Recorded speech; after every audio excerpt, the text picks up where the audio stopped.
ниҳодҳое ки аз фаъолияти солонаи худ натиҷагирӣ накарда буданд дар оғози соли 2022 бо баргузории ҳамоиши тантанавӣ беҳтаринҳоро муайян сохтанд.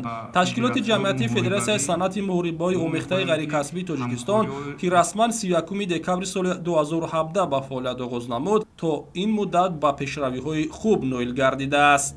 дар маросими ҷамъбастии соли 2021 нахуст намояндаи Кумитаи кор бо ҷавонон ва варзиши назди ҳукумати ҷумҳурии Тоҷикистон суханронӣ намуда дастовардҳои варзишгарони кишварро аз мусобиқаҳои сатҳи байналмилалӣ шоистаи таҳсин хонд. Инчунин роҳбари Федератсияи санъати муҳорибаҳои омехтаи ғайрикасбии Тоҷикистон Даврон Ҷураев зимни баромади худ аз дастгириҳои ҳамешагии пешвои миллат муҳтарам Эмомалӣ Раҳмон дар самти варзиш бештар таваҷҷӯҳ кард. Гуфта шуд, ки шароити омода кардани варзишгарон ба мусобиқаҳои сатҳи байналмилалӣ дар Тоҷикистон ба сатҳи баланд расидааст. Мо бояд аз ин гуна имкониятҳо истифода бурда ба хотири парафшонии парчами Тоҷикистони азиз кӯшишу талоши бештар намоем. Федератсияи мазкур дар соли 2021 се чорабинии сатҳи баландро дар шаҳрҳои Душанбе ва Хуҷанд доир намуд, ки дар онҳо варзишгарони зиёд аз тамоми минтақаҳои мамлакат ширкат варзиданд. Варзишгарони федератсия аз чемпионати ҷаҳони соли 2021 байни наврасони 12-17сола, ки дар шаҳри Софияи Булғористон баргузор шуд, бо як медали тилло 3 биринҷӣ ба ватан баргаштанд. Инчунин дар чемпионати кушоди Аврупо байни ҷавонон дар шаҳри Қазони Федератсияи Россия варзишгарони тоҷик соҳиби 2 медали тилло ва 4 биринҷӣ гардиданд. Дастовардҳои варзишгарони ин ташкилот ҳамчунин аз ҷоми ҷаҳон байни калонсолон дар шаҳри Прагаи ҷумҳурии Чехия ва чемпионати Осиёи марказӣ дар ҷумҳурии Ӯзбекистон назаррас арзёбӣ гардид. Зимни чорабинӣ ба 11 нафар варзишгарони ин федератсия аз ҷониби Кумитаи кор бо ҷавонон ва варзиш шаҳодатномаи устоди варзиши ҷумҳурии Тоҷикистон тақдим карда шуд.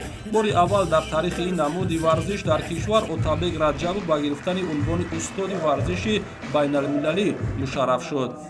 аъзои Федератсияи санъати муҳорибаҳои омехтаи ғайрикасбии кишвар Отабек Раҷабов дар радабандии ҷаҳонӣ байни ҷавонон сазовори ҷойи якум, Беҳрӯз Хуршедзода байни ҷавонон сазовори ҷойи дуюм ва Хуршед Қудратов дар радабандии ҷаҳонӣ Федератсияи байналмилалии муҳорибаҳои омехта байни наврасон сазовори ҷойи аввал шуданд, ки ин дастоварди беназири варзиши кишварамон маҳсуб меёбад.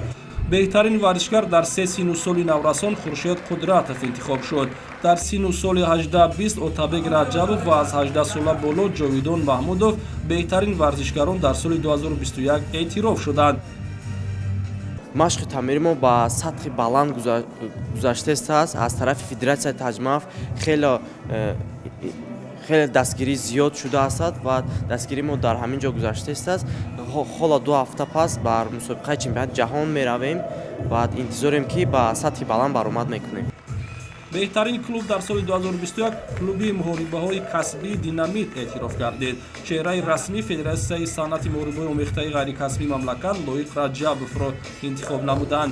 дар идомаи чорабинӣ Олег Гришин довари беҳтарини сол ва Бахтиёр Турсунов мураббии беҳтарини сол эътироф гардиданд.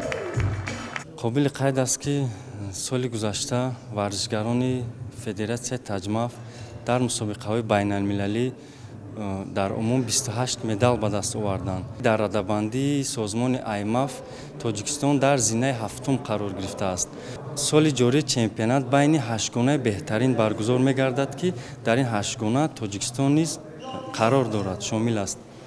дар охири чорабинӣ нишасти матбуотӣ баргузор шуд, ки хабарнигорону роғибони ин риштаи варзиш ба суолҳои худ аз масъулини соҳа посухҳои мушаххас гирифтанд. хотиррасон мекунем, ки 18 нафар аъзои дастаи мунтахаби Тоҷикистон дар чемпионати ҷаҳон, ки моҳи январи соли 2022 дар шаҳри Абу-Даби, Амироти Муттаҳидаи Араб баргузор мешавад, омодагӣ мегиранд ва умед аст, ки ба натиҷаҳои хуб ноил мегарданд.